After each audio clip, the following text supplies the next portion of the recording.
Halo rekan-rekan perawat hebat. Selamat datang di video pembelajaran kita kali ini yang membahas topik penting, yaitu tentang pengkajian keperawatan. Pengkajian adalah langkah pertama dan fundamental dalam proses keperawatan. Dengan pemahaman yang baik tentang pengkajian, kita dapat memberikan asuhan keperawatan yang terarah dan efektif. Mari kita pelajari lebih dalam. Pengkajian keperawatan adalah proses sistematis untuk mengumpulkan data tentang pasien. Data ini akan menjadi dasar untuk menetapkan diagnosis keperawatan, merancang rencana perawatan, dan menentukan intervensi yang tepat. Tanpa pengkajian yang komprehensif, kualitas asuhan keperawatan dapat terpengaruh. Pengkajian membantu perawat memahami kebutuhan pasien secara holistik, termasuk aspek fisik, psikologis, sosial, dan spiritual. Dalam pengkajian, perawat mengumpulkan data dari dua sumber utama, yaitu data primer dan data sekunder. Data primer, informasi yang diperoleh langsung dari pasien melalui wawancara atau observasi. Sedangkan data sekunder, informasi yang didapatkan berasal dari keluarga, catatan medis, atau sumber lain seperti tim kesehatan. Menggabungkan kedua sumber data ini sangat penting untuk mendapatkan gambaran lengkap tentang kondisi pasien.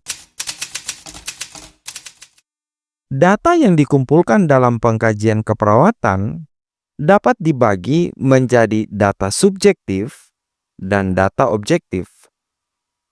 Data subjektif, informasi yang disampaikan langsung oleh pasien seperti keluhan nyeri atau rasa mual.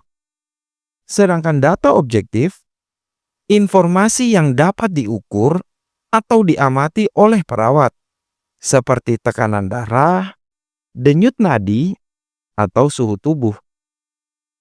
Selain itu, pengumpulan data harus dilakukan secara berkesinambungan untuk memastikan rencana perawatan selalu relevan dengan kondisi pasien yang terus berkembang.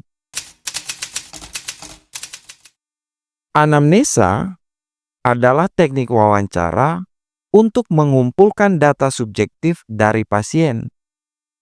Proses ini mencakup identitas pasien, keluhan utama, dan riwayat kesehatan.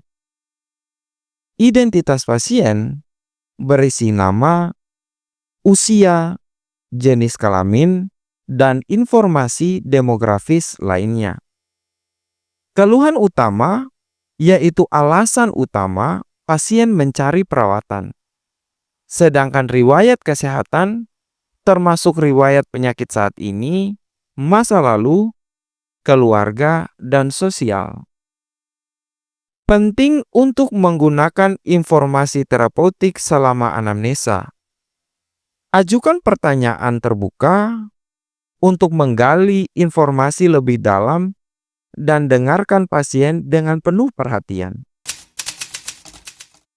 Setelah anamnesa, perawat melanjutkan dengan pemeriksaan fisik menggunakan 4 metode utama, yaitu inspeksi, palpasi, auskultasi, dan perkusi.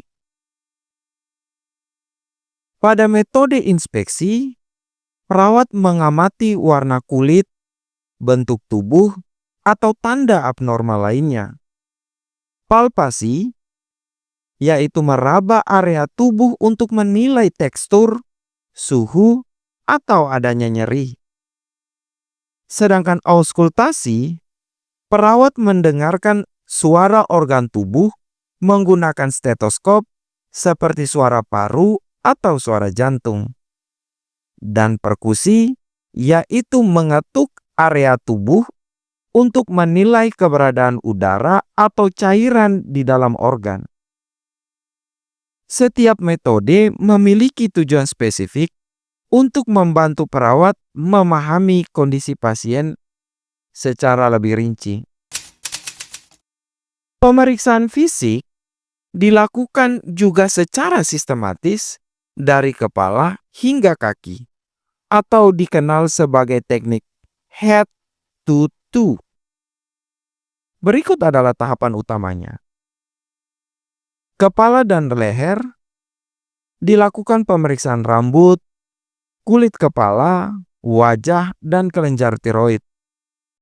Dada dan abdomen, penilaian suara paru, suara jantung, dan kondisi perut. Ekstremitas, memeriksa kekuatan otot, mobilitas, dan sirkulasi. Sedangkan neurologis, penilaian refleks, sensasi, dan tingkat kesadaran. Dengan menggunakan teknik ini, perawat dapat mengidentifikasi masalah kesehatan pasien secara komprehensif. Pendokumentasian adalah bagian penting dari pengkajian.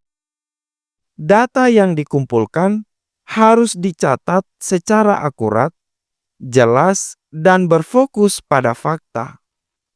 Salah satu format yang sering digunakan adalah SOAP.